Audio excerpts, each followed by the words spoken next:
नमस्कार दोस्तों, स्वागत है आप सभी का। आज इस लेक्चर में हम बात करेंगे फ्रैंकेनस्टीन स्टेट के बारे में। अभी हाल ही में इंडिया ने पाकिस्तान को फ्रैंकेनस्टीन स्टेट कहा है, तो इसका मतलब क्या है? फ्रैंकेनस्टीन स्टेट इस टर्म का ओरिजिन कहाँ से हुआ, कब हुआ, कौन से नोवेल से हुआ, किसके नोवेल से हुआ, और भारत ने पाकिस्तान को फ्रैंकेनस्टीन स्टेट क्यों कहा है, इसके मतलब क्या है? इन सारी चीज़ों को हम अच्छे से विस्तार से कवर करेंगे। आप इस वीडियो को अंत तक जरूर देखिएगा। चैनल पर नहीं हो तो चैनल को सब्सक्राइब करना बिल्कुल मत भूलिएगा। बाकी पॉलिटिक्स, इकोनॉमी, जीकेटिक्स, ज्योग्राफी, साइंस, ग्रामर, इकोलॉजी के तमाम वीडियोस के लिए एक बार हमारी प्लेलिस्ट को जरूर चेक करिएगा। आप किसी भी एग्जाम की तैयारी कर रहे हो, हमारी प्लेलिस्ट करंट अफेयर की बाकी वीडियोस को देख के आपको काफ़ी हेल्प मिलने वाली है। ये टॉपिक इंपॉर्टेंट क्यों है? जियो पॉलिटिक्स के हिसाब से काफ़ी इंपॉर्टेंट है। इंडिया ने पाकिस्तान को अभी हाल ही में जो यूएनएचआरसी यानी कि United nation human right commission का 62nd सेशन था 18 जून 2026 को, तब पाकिस्तान को कहा कि ये एक फ्रैंकेनस्टीन स्टेट है। अब यहाँ पे ये यूनाइटेड नेशन में इंडिया पाकिस्तान की डिप्लोमेटिक कन्फ्रंटेशन है, सीधे आमने सामने भारत पाकिस्तान यूएन में आ रहा है। अब हम बात करते हैं कि सबसे पहले फ्रैंकेनस्टीन स्टेट ये होती क्या है। इसके डेफिनेशन की बात करें तो ये एक जियोपॉलिटिकल मेटाफर है जो कि मैरी शेलीज के, ये मैरी शेली हैं, इनका एक नोवेल था फ्रैंकेनस्टीन। ये 1818 में आया था। यहाँ पे इसको सबसे पहले फ्रैंकेनस्टीन स्टेट नाम के इस टर्म का यूज़ किया गया था, तो वहाँ से ये लिया गया है, जियोपॉलिटिकल मेटाफर है। इसका शाब्दिक मतलब ये हुआ कि मान लो एक एक्स व्यक्ति है, उसने ये एक स्टेट बनाई, यहाँ पे कुछ मॉन्स्टर को इसने पलने दिया। अब ये जो मॉन्स्टर है से ये मॉन्स्टर वाई है, ये पूरा कंट्रोल इसको ले लेता है, और ये जो एक्स है जो क्रिएटर है, इसका कंट्रोल ख़त्म हो जाता है, ये अपना कंट्रोल लॉस कर देता है। तो अब ये तो सरल भाषा में इसकी डेफिनेशन थी। अगर हम इंटरनेशनल रिलेशंस की बात करें तो एक ऐसी स्टेट जो क्रिएट करे या फंड करे मिलिटेंट ग्रुप्स को, मिलिटेंट ग्रुप्स होते हैं जो लड़ाई झगड़ा करेंगे, जो आतंकवाद फैलाएंगे, इस प्रकार के मिलिटेंट ग्रुप्स हैं। जैसे तालिबान हो गया भारत के केस में, या जैश मोहम्मद हो गया, ये सारे क्या हैं? ये मिलिटेंट ग्रुप्स हैं। जैसे काफ़ी ज़्यादा खबरों में थे हमास, इसराइल के ख़िलाफ़ कहा जाता है कि इन्हें ईरान सपोर्ट करता है, तो हमास है, हजबुल्ला है, ये सारे क्या हैं? मिलिटेंट ग्रुप्स हैं। तो एक ऐसी स्टेट जो कि मिलिटेंट ग्रुप्स को या तो क्रिएट कर रही है या फंड कर रही है फॉरेन सिक्योरिटी पॉलिसी के लिए, मतलब अपने देश में नहीं, किसी और देश के खिलाफ। ये क्रिएट अपने देश में कर रही है लेकिन किसी और देश के खिलाफ। लेकिन इवेंचुअली जो ये मिलिटेंट ग्रुप्स एक स्टेट ने किसी और के खिलाफ खड़े किए, ये इन्हीं के खिलाफ हो जाते हैं। जैसे पाकिस्तान के एक प्रेसिडेंट थे परवेज़ मुशर्रफ, और यहाँ पे बोला जाता है कि अमेरिका ने भी जब तालिबान बन रहा था तो पाकिस्तान का समर्थन किया था, क्योंकि उस समय अफ़गानिस्तान में थे सोवियत यूनियन, आज का रशिया। तो इनसे लड़ने के लिए तालिबान को बनाया गया था। तालिबान बना पाकिस्तान की मस्जिदों में है।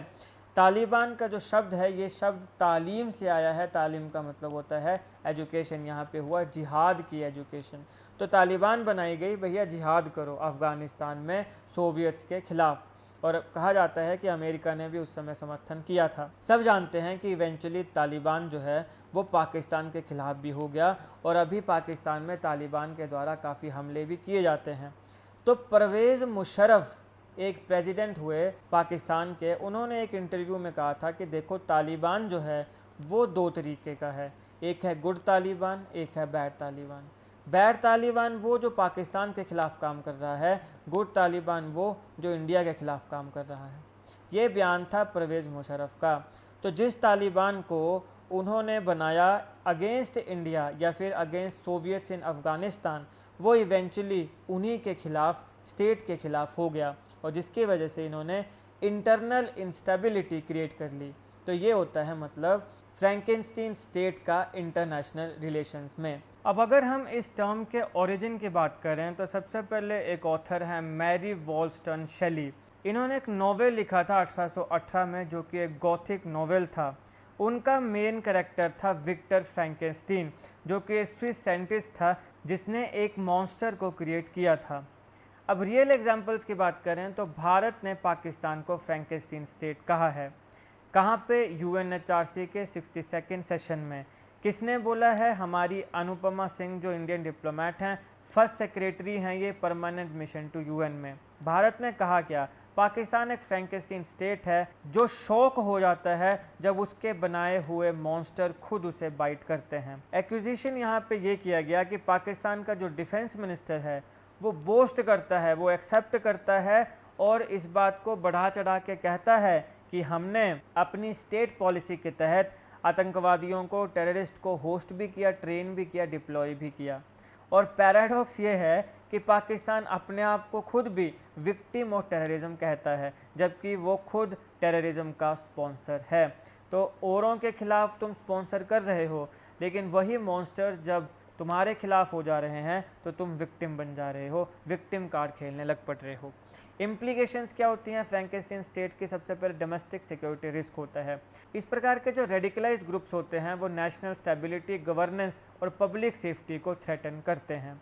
रीजनल इंस्टेबिलिटी, अब जहाँ पे इस प्रकार के रेडिकलाइज्ड ग्रुप्स होंगे, मॉन्स्टर्स होंगे, वहाँ पे ऑब्वियसली क्रॉस बॉर्डर मिलिटेंसी जो है वो रहेगी, जिसके वजह से अड़ोस पड़ोस के देशों के साथ टेंशन्स और कन्फ्लिक्ट्स बढ़ते रहेंगे, जैसे इंडिया पाकिस्तान की टेंशन्स हैं कश्मीर को लेके। इसके साथ क्या होता है? Diplomatic isolation. अब जब तुम आतंकवाद को सपोर्ट करोगे तो फिर इंटरनेशनल क्रेडिबिलिटी आपकी वीक होती जाएगी और इसलिए आप आइसोलेट हो जाओगे, जैसे कि पाकिस्तान इस समय मोटे मोटे तौर पर आइसोलेट है। फिर आता है ह्यूमन राइट कंसर्न। अब देखिए, जब बहुत ज़्यादा कन्फ्लिक्ट रहते हैं तो जो सिविलियंस है वो सफ़र करते हैं, जो आम जनमानस है बेचारा वो सफ़र करेगा। गवर्नेंस के काफ़ी चैलेंजेस हो जाते हैं, जैसे कि पाकिस्तान ऑक्युपाइड जो जम्मू एंड कश्मीर है वहाँ पे रिप्रेशन हो रहा है। फ्रैंकेस्टीन स्टेट के साथ कुछ और कंसेप्ट भी आते हैं। सबसे पहले फ्रैंकेस्टीन स्टेट तो हमने बता दिया कि स्टेट जो है वो प्रॉक्सीज़ को बनाती है और वो जो प्रॉक्सीज़ हैं वो खुद ही क्रिएटर के यानी अपनी ही स्टेट के खिलाफ हो जाते हैं, जैसे पाकिस्तान का तालिबान। फिर आते हैं प्रॉक्सी वॉर्स। प्रॉक्सी वॉर क्या होते हैं कि अपने एक्सटर्नल गोल्स को पूरा करने के लिए और कंट्रोल को मेंटेन करने के लिए स्टेट प्रॉक्सीज़ का यूज़ करती है। जैसे एग्जांपल के तौर पे पाकिस्तान इंडिया के खिलाफ खुद नहीं लड़ेगा, लेकिन जैश-ए मोहम्मद जैसे आतंकी संगठन इनका यूज़ करेगा इंडिया के खिलाफ। जैसे ईरान है, ईरान ने इतने साल क्या किया, हमास, हजबुल्ला, इन सारों को पैसा दिए, फंड्स दिए और इन्हें ट्रेन किया, एमुनिशन दी, किसके खिलाफ? इसराइल के खिलाफ। खुद नहीं लड़ रहा है लेकिन अपने प्रॉक्सीज़ को भेज रहा है। ये होते हैं प्रॉक्सी, प्रॉक्सी वॉर इसको बोलते हैं। फिर आता है स्टेट टेररिज्म।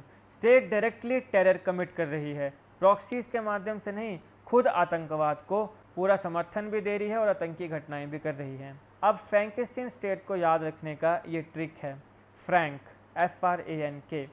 F से आ गया फोर्सेस। कैसी फोर्सेस? प्रॉक्सी फोर्सेस, जो कि स्टेट स्पॉन्सर मिलिटेंट ग्रुप्स हैं। R से आ गया रिवर्सल। रिवर्सल यानी ब्लो बैक, जो ग्रुप बनाया गया है किसी और के खिलाफ वो अपने ही स्टेट के अगेंस्ट हो जाता है। A autonomy loss. अब देखो, जब नॉन स्टेट एक्टर्स के ऊपर कंट्रोल कम हो जाएगा, वीक हो जाएगा, तो फिर अपनी जो ऑटोनॉमी है वो भी ख़त्म हो जाएगी या कम हो जाएगी। N narrative dual. अब आपको स्पॉन्सर भी हैं और विक्टिम भी। आपने आतंकवाद को पनाह दी, आपने उसको फ़ंड दिए, ट्रेनिंग दी, क्यों? ताकि किसी और देश के में आतंकवाद फैलाया जा सके, और फैलाया भी जा रहा है तो आप उस हिसाब से स्पॉन्सर भी कर रहे हो और वो ग्रुप आपके अपने खिलाफ भी हो जा रहा है तो तुम विक्टिम कार्ड भी खेलने लग पड़ रहे हो। तो ये नैरेटिव ड्यूल हो जाता है। फिर आता है के क्रिटिसिज्म ग्लोबल। तो इंटरनेशनल स्क्रूटनी होती है और सैंक्शंस भी लग जाती हैं और डिप्लोमेटिक आइसोलेशन भी हो जाती है। अब आपके मेंस आंसर राइटिंग के लिए ये क्वेश्चन है, इसका आंसर आप मुझे कमेंट बॉक्स में लिख के दीजिएगा। India's acquisition of Pakistan as a Frankenstein state at UNHRC highlights the paradox of state-sponsored terrorism. A state that exports terror as policy cannot claim victimhood when its proxies turn inward. A blowback effect threatening regional stability. इसके ऊपर आपका क्या मानना है? इसको थोड़ा define करो, explain करो। तो इसका आंसर आप अच्छे से कमेंट बॉक्स में लिखिएगा। जिसका सबसे बेहतरीन आंसर होगा उसको मैं कमेंट कर दूंगा। अब चलो इस टॉपिक से रिलेटेड क्वेश्चंस को देख लेते हैं। The term Frankenstein state is right from which novel? तो कौन सा नॉवेल था? B, Frankenstein. तो ये था मैरी शेलीज का नॉवल फ्रैंकेस्टीन 1818 में। Who wrote the novel Frankenstein? तो Mary Wollstonecraft Shelley, option B is the right answer. In which year was the novel Frankenstein publish? तो 1818, option B is the right answer. Which country did India call a Frankenstein state at the UN in June 2026? तो Pakistan, option C is the right answer. At which UN session did India use the term Frankenstein state? तो 62nd UNHRC session, option C is the right answer. Who was the Indian diplomat who called Pakistan a Frankenstein state? तो Anupama Singh, option B is the right answer. What is the blowback effect in Frankenstein state context? तो sponsored groups turn against sponsoring state. जिस state ने उन्हें बनाया, पाला पोसा, उनको एमुनिशंस दिए, वो उन्हीं के खिलाफ हो गए।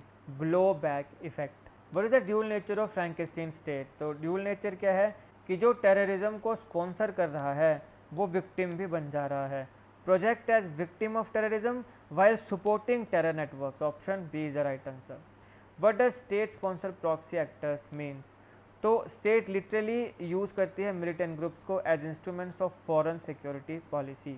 तो ये है दोस्तों इस लेक्चर का एनालिसिस। आई होप आपको वीडियो अच्छी लगी। अगर आपको अच्छी लगे तो लाइक करेगा, शेयर करिएगा। बाकी politics, economy, GK, geography, science, environment and ecology के लिए एक बार हमारी प्लेलिस्ट को जरूर चेक करिएगा। आप किसी भी एग्जाम की तैयारी कर रहे हो, हमारी प्लेलिस्ट और करंट अफेयर की बाकी वीडियोज़ को देख के आपको काफ़ी हेल्प मिलने वाली है।